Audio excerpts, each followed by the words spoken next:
Welcome to the ongoing role of prosecutors in justice reinvestment.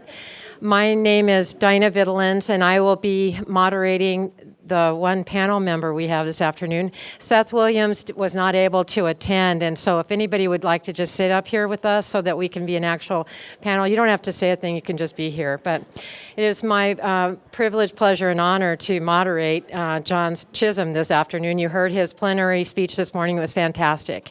So you're probably wondering, why is the Crook County District Attorney with a population of 26,000 moderating a panel with John Chisholm from Milwaukee County, where their population is over 1 million. And I'll tell you, Milwaukee is famous for beer and baseball. Crook County, we love PBR and baseball. So so it makes perfect sense to me that I would be asked to moderate this panel. So yeah, PBR, that's it. So the format this afternoon is question and answer for John, and I'll get it started by asking him the first question, and then you guys just start jumping in. Although I have several thousand questions if you don't feel like you want to talk. But the first question I'd like to ask is, I read your report about the what you did asking the Vera Institute to come into your office, and I have to say, as a lifelong prosecutor, every body part constricted. I was really, wow, why on earth did you do that? And so I'd like you to talk about that, because you talked about it this morning, and how did your staff react to your announcement, and how did law enforcement in your community react? Is this working? Perfect. Yeah, so that was a fascinating time. I gave you a little bit of the historical background, what was going on in Milwaukee at the time. The setting for that was that Nick Turner from Vera at the time, he's back with Vera, had met Mike at a National District Attorneys Association meeting maybe in 2004 or so, and he had approached Mike and Norm Mailing from Seattle at the time, and one other prosecutor, all of whom had over 30 years of prosecution experience. And he approached them and said, "Hey, you've seen what the police are doing with studies on disparity in traffic stops. And so the question was, would you be willing to allow some kind of similar examination to take place within your offices?" And they selected the people they selected because of one issue and one issue alone, and it's political risk, right? The concept that you would be willing to allow somebody to come into your office and examine how you charge or don't charge, specifically looking at the issue of race, was tremendously disquieting to all three prosecutors at the time. Well, as it turned out, Seattle wasn't, Norm got sick around that time, and eventually we did it with San Diego, and then we did it with Charlotte, with North Carolina. And I will tell you that Mike was extraordinarily nervous about the entire process. I mean, I'm not sugarcoating that at all. He questioned whether you could effectively do that, whether anybody would actually understand the dynamics of how cases are processed, and whether you would be able to come up with any kind of meaningful assessments that would really inform the actual practice that was taking place. But he also was retiring after almost 40 years, and so he was leaving, and so he called me in. I had drawn the short straw in the office, and was running for his position. And like I said, in that context, it was a pretty heated environment in Milwaukee because of the tensions surrounding that Frank Jude case and just a number of other issues, and the information that was starting to come out on the disparities in the Wisconsin prison system. So you take those two things together, and it's a pretty volatile mix to allow somebody to come into your office and say, take a look at whether you charge African Americans at a higher rate than you charge white people. And so my assessment of it simply was that this was actually an opportunity. Mike, for all the incredible things he had done, one thing that our office was not good at was any kind of real case management. So at that point in time, we were still a paper-based system. So in other words, the way our cases progressed wouldn't have been any different in 1950 than they were in 2006. You know, they came in, you know, form complaints were either typed out. We used hand complaints. Everything was put into a paper folder, and you just you know, you spent half your day looking for lost files is usually how the day went. So what Vera basically says, we want to come in and look at the existing databases that you do have and try to assess that. But in addition, they said, but we're not here just for that. We're really interested in improving the performance of justice systems. That's our mission. That's our goal. So we're not here to just have that aha moment, you're all a bunch of racists, just what we thought. We're off to publish some kind of a scathing academic report on you. It was really, no, we want to partner with you so that we understand the process, we understand the thinking that goes through it, and that required them to actually come and sit down with my staff. So it started with my executive committee members, and then the team captains, and then the individual ADAs themselves. So they actually took the time to actually meet with everybody in my office, including the support staff. They interviewed them, they did surveys with them, and then secondly, so that was the internal approach to it. And then just as importantly, the director at the time was Wayne McKenzie, who was on leave from the Brooklyn DA's office. He was a deputy DA there. And Wayne was African American, also the president of the National Black Prosecutors Association. He was working for Vera. He came in and he spoke to the community as well. So every month in Milwaukee, African American leadership meets on the third Saturday of every month, and they hold what they call community brainstorming. So they bring speakers in to talk about issues of interest, and that's been going on for 20 years. That's been sort of a cement that's bonded the community together, and that's where all the leadership is at one point in time at any given moment. And so I asked if they would be interested in having Wayne come and speak to the community as well, and actually tell them what Vera was intending to do. And there was a twofold message, right? It was he's got challenges within his own office that we want to explain to you, but then we obviously have challenges in the community. And if he's willing to do this, you can do one of two things. You can wait until the report comes out, and if there's disparity, you can point your fingers at him and say, aha, you know, we knew it all the time. Or you could say, or you can take him as word, and that is that if he sees disparities and he thinks there's ways that they can be addressed, give him a little breathing space to start implementing changes in the way we approach problems in the community, and see if we can change those dynamics. So it was that inside-outside engagement that you have to do anytime you're trying to change the system. And sure, you get resistance, just as you know you're hearing now. There was, as we changed things, there was resistance from diehard defense attorneys and public defenders. You know, they had every bit as much concern as some of the hardcore line prosecutors who asked very tough, very informed questions, and eventually, once we started explaining what the purpose was, how it was going to be executed, and started building up the trust, and started actually seeing the data come out of it, and starting to analyze it in collaboration with Vera, and with the understanding that they said they weren't going to publish anything until they'd sat down and actually gone through it, so that they could find if it was really an accurate representation. One example, there appeared to be significant disparity in a charge in Wisconsin that is just generally known as resisting an officer, right, a misdemeanor. But under the statute, there's really two components of it. One is actually physically resisting an officer, and then the second one is giving false information to the officer. So one of them is a lying offense, and the other one is often a physical altercation with the police officer. The one is very serious. The one generally is not treated as serious unless somebody ends up going to jail because he gave his brother's driver's license or something like that, and his brother gets arrested on a warrant. So generally, we treated the two of them different. But when the first report came out, it looked like there was this huge disparity in the resisting officer cases. And then when we sat down and explained that difference in the law, and then they went back and they actually went hand by hand through all the resisting, obstructing, and separated them out, then that actually leveled it out. There was still disparity. There was still some significant disparity, but it lowered that rate significantly once you were able to do that. So when they were able to engage us in things like that, that started building trust. It also helped us inform our practice as well. What you will generally find, and what I found, is that look, the work of a DA's office is generally done disproportionately by people 1 to 3 years out of law school.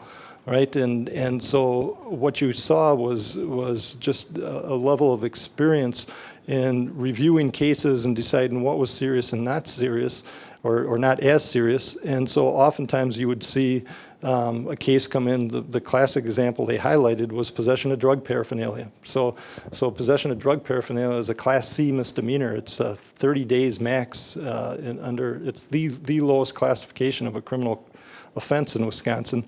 And it had enormous disparity rates. It was just outrageous. And when that was presented to us, the experienced people in the office, their first question is, I didn't even know we charged those things anymore. I mean, I literally didn't know we charged it. And when you look back at it, at that time the office was structured so that you had misdemeanor team, which was always filled with the kids right out of law school. So they were handling what were supposed to be the least serious cases. But what would they do? They would see the case, it would come in, it would be a crack pipe, it'd have tested positive for the presence of cocaine, and then they would look and they'd see the guy had 10 prior possession of drug paraphernalias, retail theft, all these different things, and they would be like, well, he's a career criminal, so I'm charging the case. And then the person would spend maybe 5 days in jail and get released immediately. So when you took a look at something just as minor as that, you saw that this was a method that you could start applying to different areas within the office and making a determination. What it led me to, it justified, I was planning on doing it for a lot of different reasons, but what I did is I simply did away with the misdemeanor team completely, and I restructured the office so that I went to a general crimes team concept where I always have my most experienced assistant DA as the team captain, and then the younger, less experienced DAs are part of that team. They were assigned each team was assigned both to a misdemeanor court and a felony court, and then I left it to the discretion of the team captains how they put their personnel in those courts. So, nowadays I will have brand new ADAs working with a more senior ADA doing felony cases. I'll have really experienced ADAs doing misdemeanor cases, because my other insight into it is that it's not the charge that matters. It's the actual offense. Who was actually hurt? What's the degree of the harm to the victim, to the community? What's the risk the person poses? It's just a different way of looking at things, and it was a lot more effective once we started merging those two teams together and approaching it in a different way. Final thing I'd say is Seth isn't here right now. Seth is well known for taking the approach that geography matters as well in reviewing cases. In other words, that certain neighborhoods, if you can align your office in a geographic way, you would actually have a better flow of information from the police to the prosecutors and to the courts. And so he actually realigned his entire office along a neighborhood based geographic alignment. I actually did that, before Seth did that, I actually tried that in my first year or two in the office as well, because I have this community prosecution program. We had them in the satellite offices, and we tried to do it. I wasn't able to sustain it. It just didn't work administratively, but it was a great idea, and there's a sense that you can actually start developing of knowing your geographic area and getting to know the police officers, and in turn getting to know the people that are contacting the system better when you align geographically that way as well. So there's just different paths that you go on once you start analyzing yourself in some kind of an objective and measurable way. Thank you. I'll ask one more question. Tell us about your early intervention program. Yeah, so the early intervention program basically started, it was sort of a guerrilla movement from the public defender's office and our pretrial service people back in 2006 when I was first running. In Milwaukee County, we had pretrial services, a very skeletal staff that essentially, when people were ordered to do drug testing, they would monitor the drug testing. They'd bring the reports into court every day, and we'd ignore them unless the person tested positive. Then we'd threaten them with bail jumping unless they pled guilty to the charge. So the only use I had ever thought of for a pretrial service person is that they might get one more case off your agenda. You never really thought about the function that they could play. We sat down with pretrial services in the public defender's office, we being myself and some of my colleagues that eventually were going to be in the leadership positions in the office with me. And the ask from the public defender's office is, hey, look, isn't this a good opportunity to maybe rethink some of the processes and policies of the office? And what they were basically asking for is could we go to a system where, at least in certain categories of offenses, we would have the opportunity, when a person is arrested, brought into custody, within 48 hours, could we first have them assessed for risk and need by pretrial services? Secondly, could we have the opportunity not just to do our usual, do you qualify for a state public defender, give me the basic facts, and go to intake court and argue bail for you? No, it was, can we also have police reports up front? Can at the same time you're looking at the offense, can we also look at the offenses so that that we can do an informed discussion with our client before we even say, look, here's your opportunity, you might be able to get a diversion out of the system if, but you're going to have to do X, Y, and Z. Well, I'm not going to make a public defender or a defendant take any action if I don't have a legitimate case against them, right? I'm not going to just use the system to, even though it might be to the defendant's benefit to get all this. I still have the ethical obligation not to leverage an unviable case against the defendant. So out of fairness, it made sense. We had to restructure things. And so that was the seed of our early interventions program, still just a seed. But we launched that almost immediately. And then in turn, we quickly realized that we were in way over our head and that we needed some assistance. And then we applied for and received technical assistance from the National Institute of Corrections on evidence-based decision-making. Because I'll be the first to say, I mean, I was doing a lot of uninformed things at the time. We were using risk needs assessments that were really only intended for release decisions, and I didn't know that. You told me you had a risk assessment. The guy was low risk. Okay, he's low risk. Good enough. We'll put him in a diversion program. Well, I didn't realize that low risk for release decision doesn't mean that they're low risk categorically. That there might be a lot of other issues, and so we had to bring people in. We got a lot of training on that, and then we went to a concept called universal screening, which we got the county to invest $2 million into expanding pretrial services. So now that everybody that's arrested in Milwaukee County who is brought into the jail is now screened by professional pretrial services. We've gone through a couple different tools. We're currently using the Arnold tool. We're using Array. We still do interview-based assessments. And we've just expanded as part of the MacArthur grant, we're starting to experiment with doing some trauma-informed screening as well. So it's kind of just taking you on a path that's expanded in multiple directions. The thing I will point out is, unlike what's taking place here, we've never, the big red flag, if you're with the counties association, the big red flag that would go off here, right, is, this is great, Chisholm. You're reducing the number of people that you're putting into the jail and ultimately into the prison system, but you just said that the county had to invest like $2 million to get this going, and have had to have had to provide that money every year to keep this process going. And the answer is, you're absolutely right. We've never gotten a dime back from the state for doing this, even though we've reduced the prison population dramatically. So we've been on an island. So to a certain extent, there's a benefit in looking at the way we've operated in Milwaukee, because we've just done these things and we have not been reimbursed. The entire state budget the governor just came out with his budget just the other day.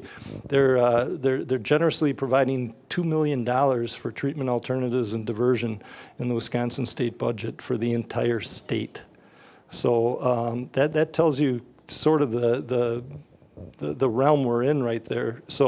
But I still, it's just the right thing to do. Ultimately, it's transformed the way we process people through the system. We had to bring in experts on bail reform, so we use like I say, we use the Arnold tool, but we call it the praxis, where we try to adhere to a bail schedule based on risk and based on need.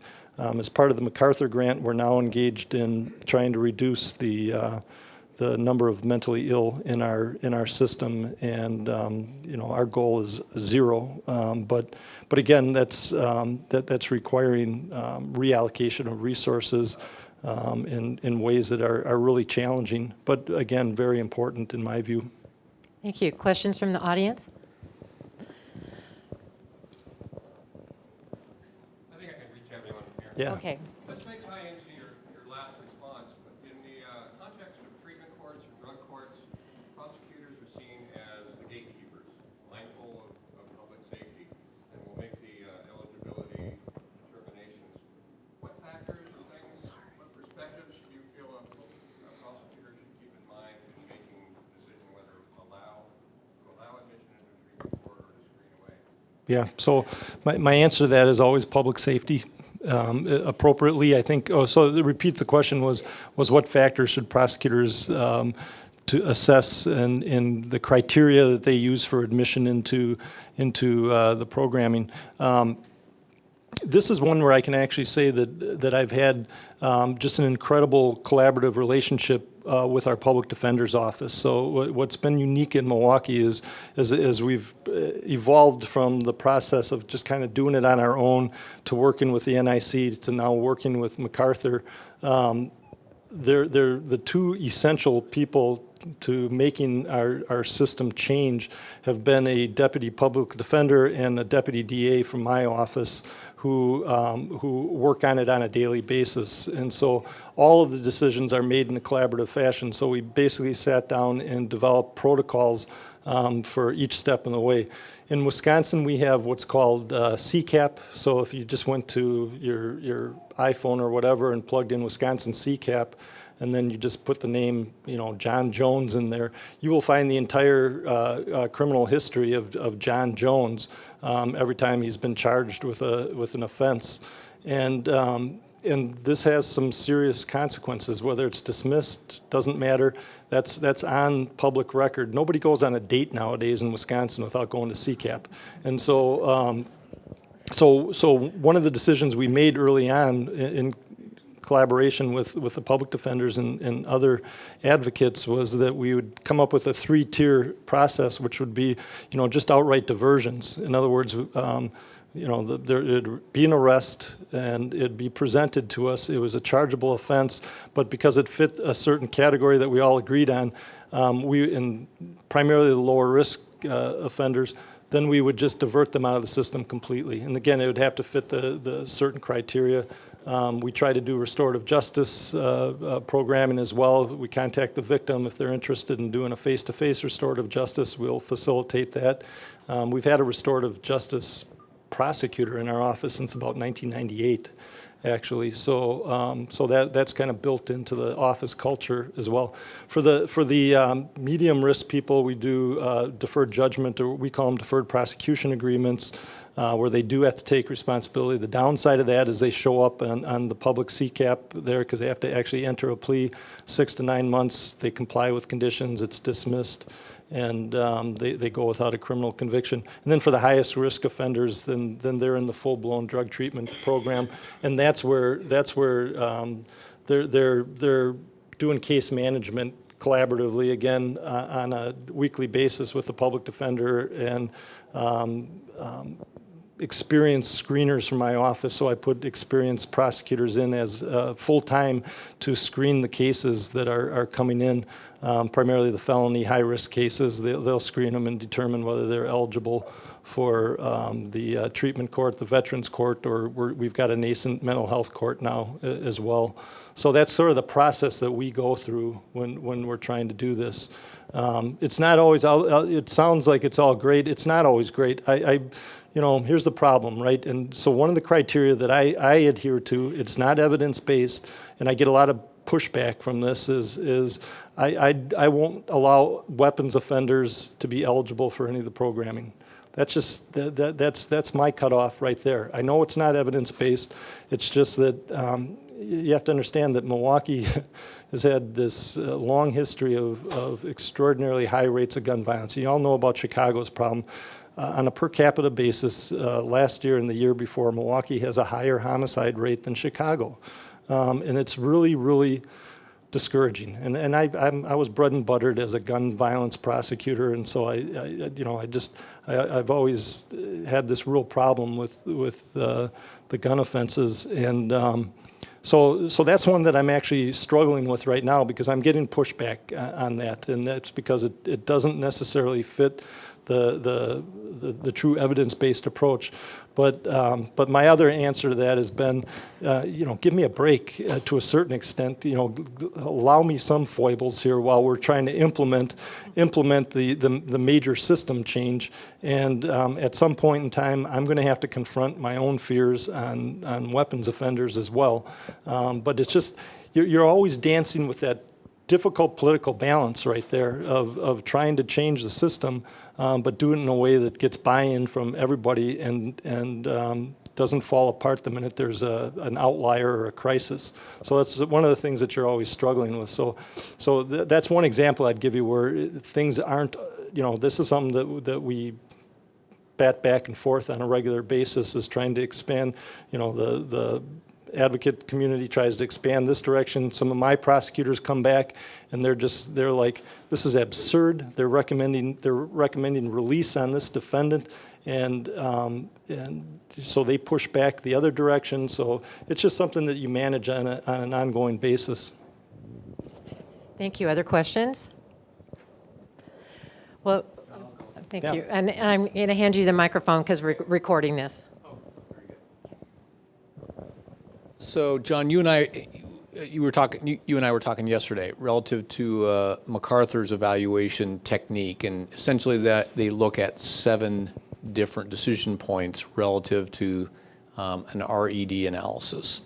And so, if you can just kind of mentally, everybody picture 7 different decision points, similar to what Vera did with you, they look at where do you see the highest disparities, right? And so relative to the MacArthur, while we found lots of interesting things in all 7 points, where we see the highest disproportionality or disparity is in that arrest point and what's referred to a prosecutor's office.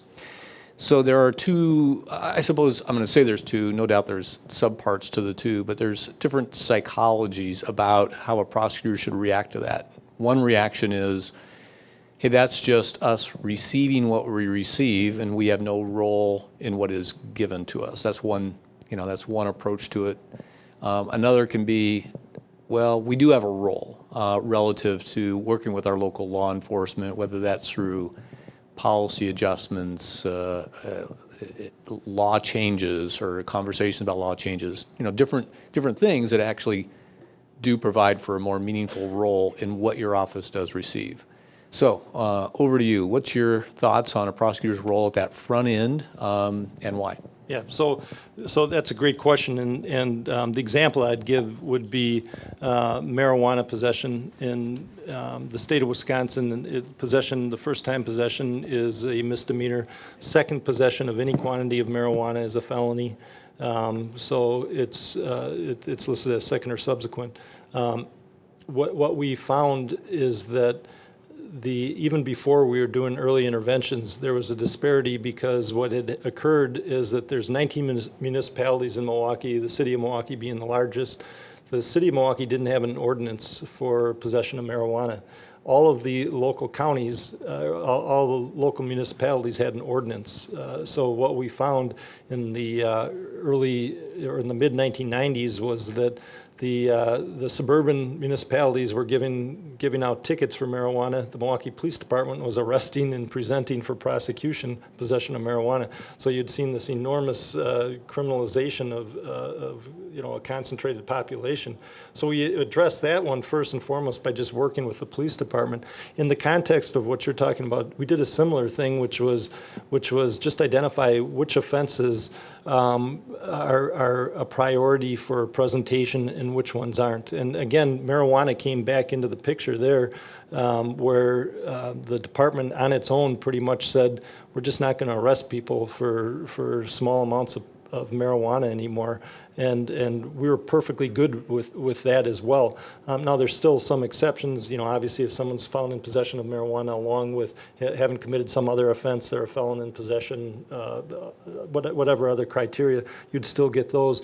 But by working with the police department and just identifying, we also came up with a list of about 15 offenses that can be both municipal offenses, tickets, or they could be criminal. And we just, again, came up with about 15 of them that we all agreed uniformly that the first response would just be a ticket. It would never even be presented to the DA's office.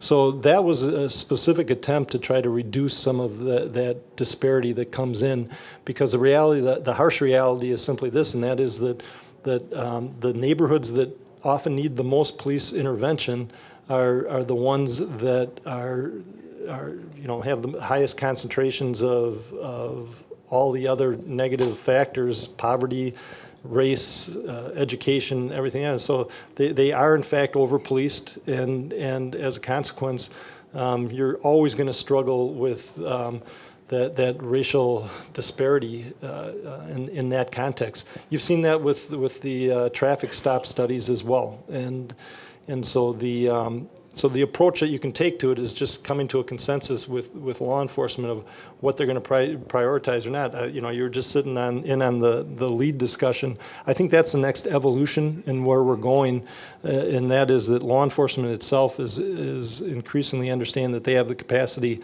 not to even trigger the system in the first place. That as long as they have some resources that are credible and reliable, they will take advantage of not even presenting the cases to us in the first place. It's also why I believe, very strongly in restructuring the role of the prosecutor in certain ways as well. So I've had a community prosecution program since about 2000. We've now been able to expand it over the years, and it's all through federal funding, by the way. I mean, I've never received any funding from the state to do, I've got 125 attorneys, 32 of them are federally funded every year. So I have to administer about 14 different federal grants in order to do community prosecution. My entire domestic violence unit, which is a dedicated, focused, vertical prosecution unit, that's federally funded. My CHIPS, Children in Need of Protective Services, and TPR is all federally funded. So I've had to supplement sort of ongoing neglect from the state is the best way to put it. And it's not just for the Milwaukee DA's office. It's category. I should explain that Wisconsin, the prosecution program is the attorneys' positions are all state positions. So the state funds all the assistant DAs. My support staff is county funded. So when I'm dealing with these issues, it's kind of unique in the sense that I have state funding for my attorneys, county funding for my support staff, and then federal funding that supplements about a third of the office as well. So it's so that in itself is a challenge.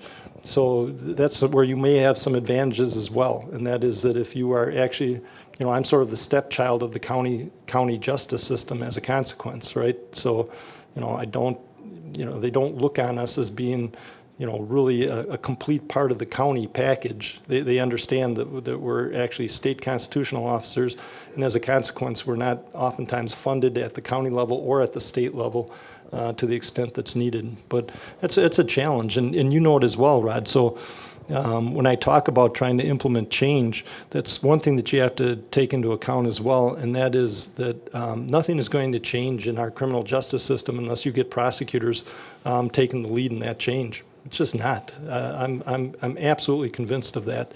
And you're not going to get good change unless you have good people. And you're not going to have good people when it costs $150,000 to get a law degree, and I'm paying them $50,000 a year, right? So I took over in 2006, and we had 130 attorneys at the time. I now have 125. I've hired about 110, 115 of those attorneys in the space of 10 years. So that means that I've lost tremendous amounts of talent, experienced talent that have retired or just moved into different positions, and that means that I'm turning people over at an extraordinarily high rate. I just last year was the worst. I went through 18 attorneys in the space of 1 year. So this is really complicated work that we're doing, and I'm asking them to do more and more complicated work. I'm asking them to do things that traditionally DA's offices just haven't done. And in order to do that, you certainly need people that are just motivated by wanting to do the right thing and being a values-based organization.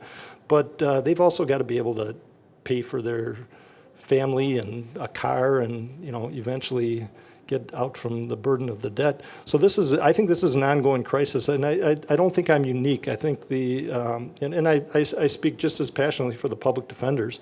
They're absolutely essential in our system. We're not gonna function unless we have an effective public defense program in place as we're trying to change these things. So you've got to pay them as well. The reimbursement rate for a public defender appointment in Wisconsin is $40 an hour.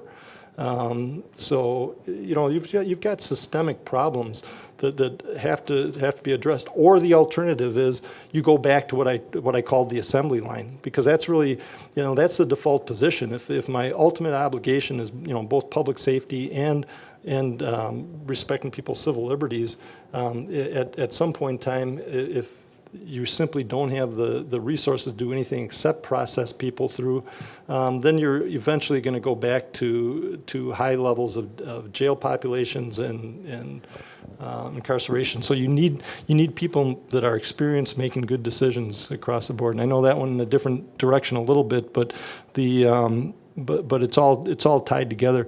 What we're ultimately asking our people to do, Rod, is extraordinarily complicated work, and we're still asking them to be really, really great, competent trial attorneys, right? So nothing I've said takes away from the obligation of if you got 144 homicides in 1 year, you better have pretty good homicide prosecutors. And I've got sensitive crimes prosecutors that are phenomenal. I've got a national expert on child abuse cases and child homicide cases. The guy's just phenomenal. So they're doing lots of really incredible work, just in the traditional sense of prosecution. But I've also got people that are engaged in trying to transform communities as community prosecutors, doing the early intervention work and just expanding off into different directions. So I think that the role of the prosecutor is changing, pure and simple, and that we should, instead of fighting that in the sense that I think that it's easy to advocate for changes when the DA is just perceived as sort of being the immovable block that you can't change. But if you really change the equation around, look at them as a person interested and engaged in transforming the community in a positive way, then you'll find public defenders advocating for more prosecutors and making a coherent argument to the legislature of how actually funding more prosecutors at a higher rate might actually reduce your incarceration levels if you're implementing the programming the right way.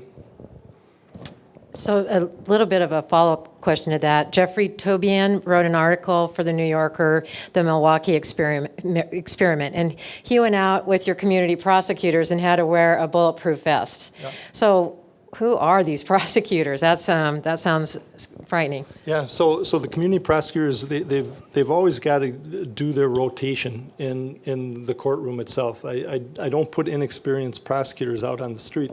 I want them to have experienced life in the courtroom and to a certain extent have seen what would be the back end of failures in the community is in the courtroom.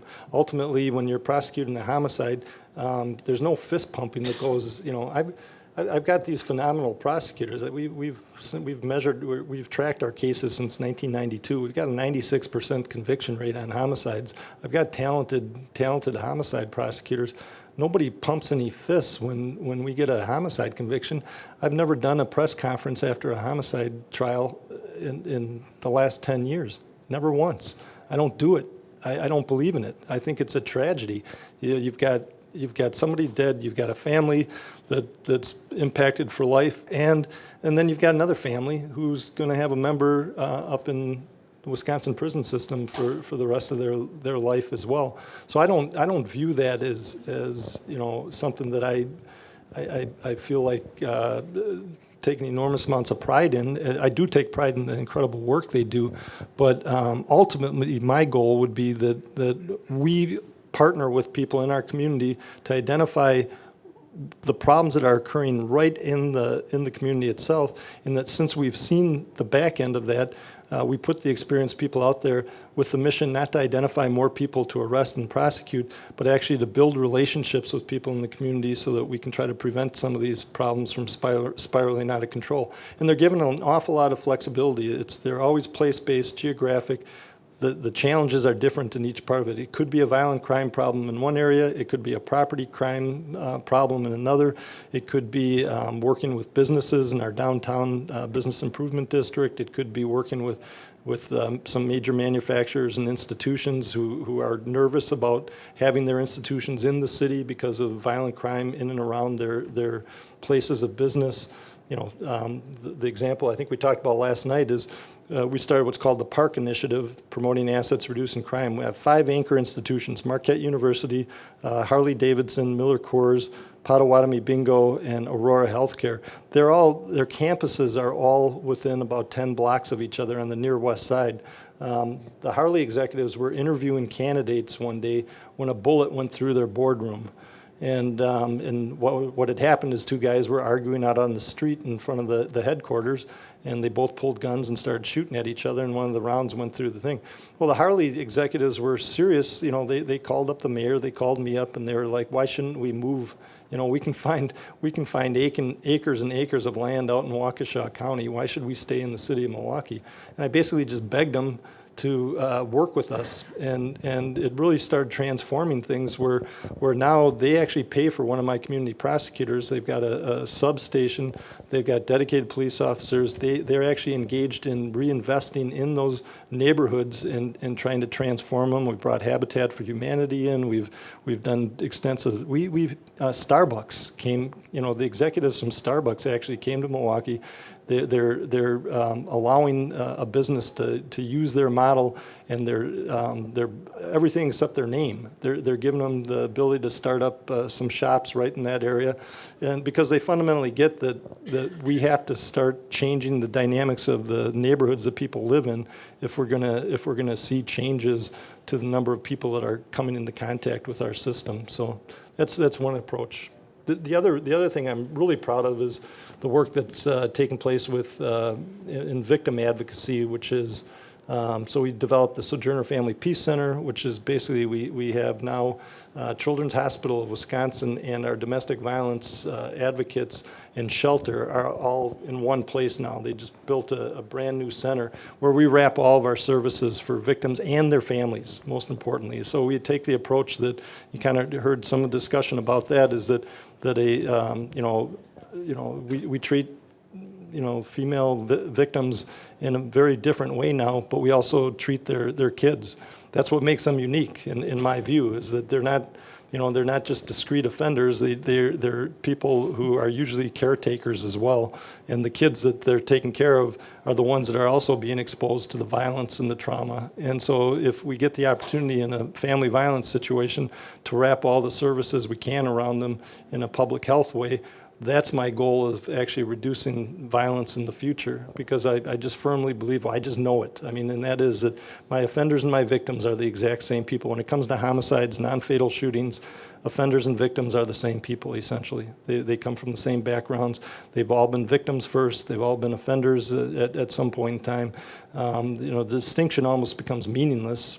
All that matters is that they resolve problems through violence. And that's a learned behavior that we have to start really young with, and that's one model that we can do it on. So again, that's why I say the role of the prosecutor is changing. You know, a domestic violence prosecutor in the past thought only about offender accountability.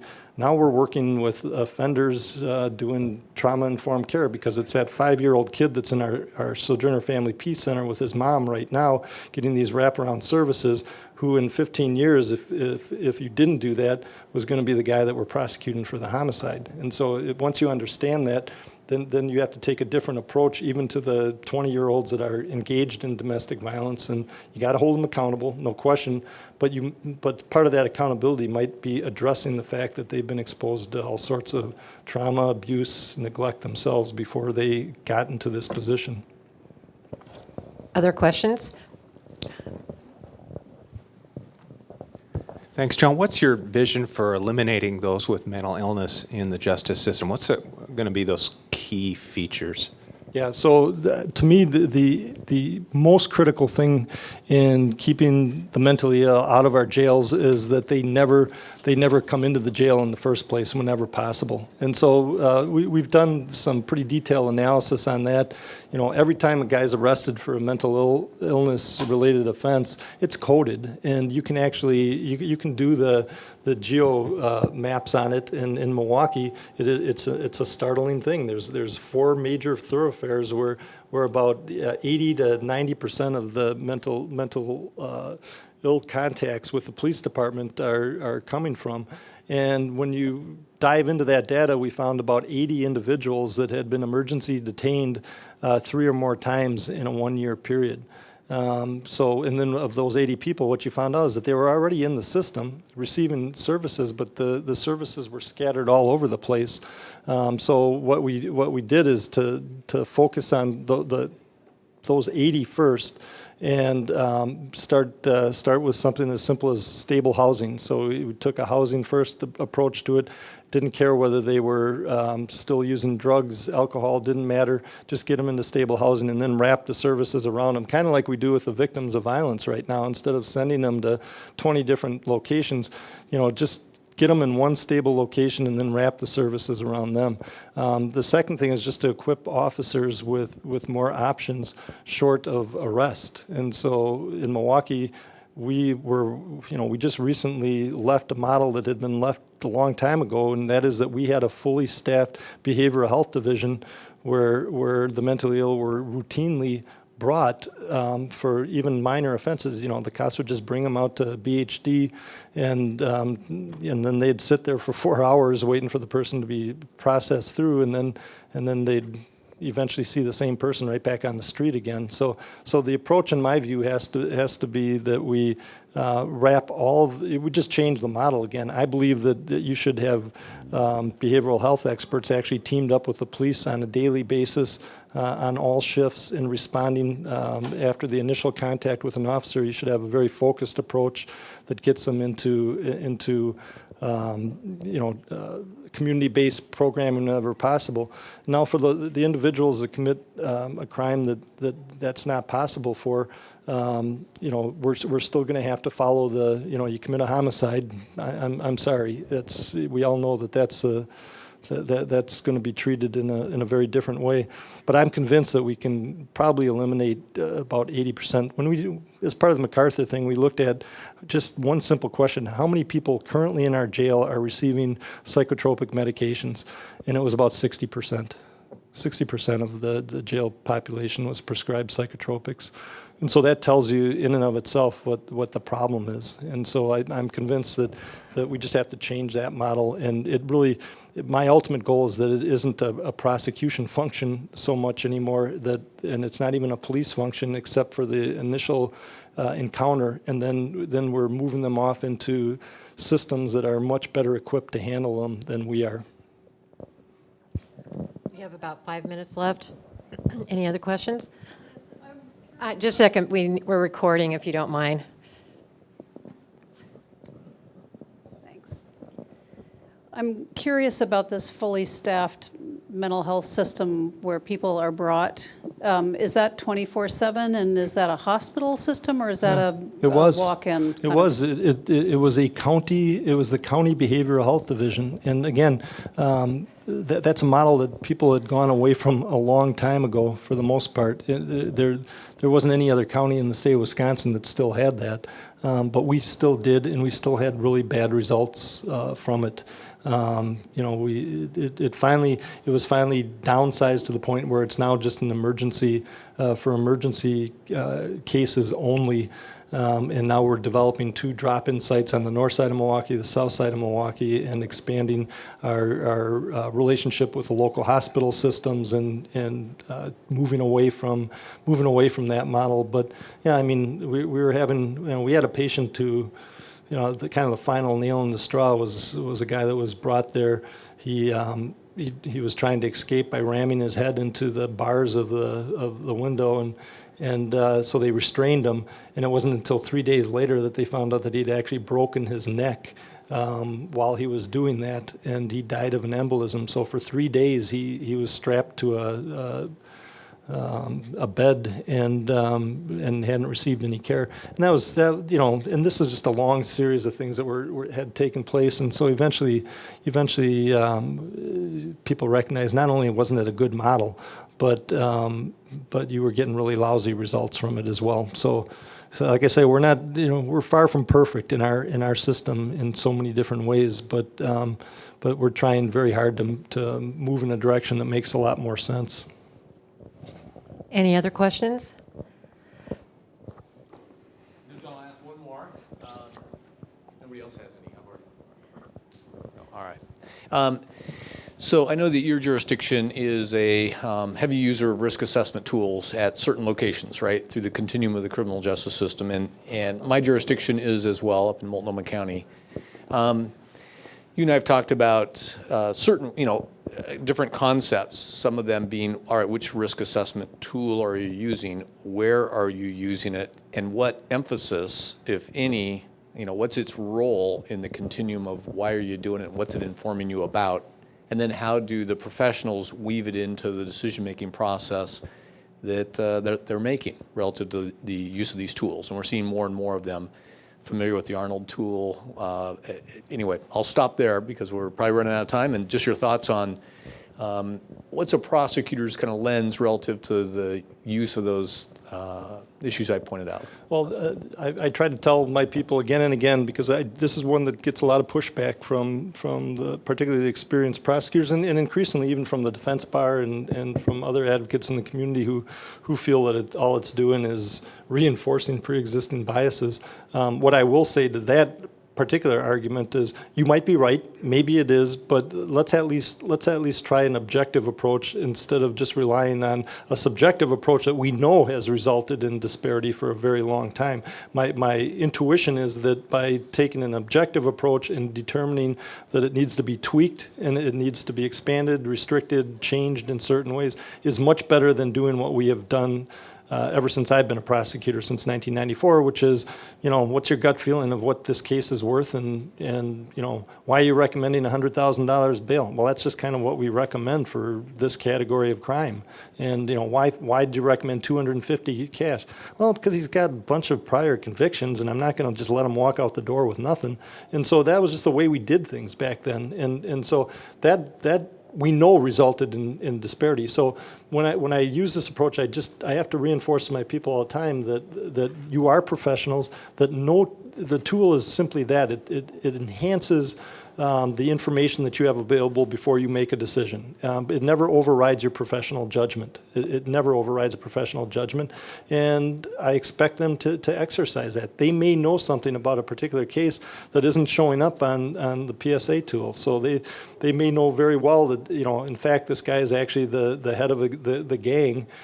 He's actually been directing guys to do serious violent crime, and the reason they're asking for $10,000 cash when the tool recommends PR release is because they know that he's actually a threat to the community. And so that's what I try to convey to them, that look, if it's just your standard case where you don't have any of that additional information, for the most part, go with the tool and let's try to do away with as many of those subjective errors that we've had in the past. But it's worth monitoring. I don't think it's not a panacea. I just think it's much better than just relying on our intuition and our gut response, because I think that exposes us then to the other realm that I think you have to discuss as a system, and that's the whole very difficult discussion around implicit bias but I also think that's a really great discussion to have. So we just recently closed down the courthouse and had the judges, the public defenders, the DAs, the police, all in one big symposium for a day long. We had a facilitated discussion, brought in national experts, brought folks from Seattle to talk about LEAD. But we really got into the heart of some of the science behind implicit bias, and it was fascinating stuff. And so even doing things like that is kind of unheard of in the court system. And you get pushback. You get pushback from everybody. Every time you try doing something like this, you're pushing the boundaries and making people uncomfortable. And my answer to our job, as you know well, as all the prosecutors in this room know, our job is to be uncomfortable almost 24 hours a day. I know I am. I just am. There's always just a little pit in my stomach waiting for the phone call that something's happened. I mean, that's just what you learn to live with, is being uncomfortable all the time, not sure that something really bad isn't going to happen. And so that's why most people in the right mind don't run for DA, right? So we are out of time. Thanks for attending this panel presentation. And John, as a dinosaur prosecutor, you are truly an inspiration. I'm so glad you came to Oregon, and thank you very much for your wonderful remarks. Have a good day.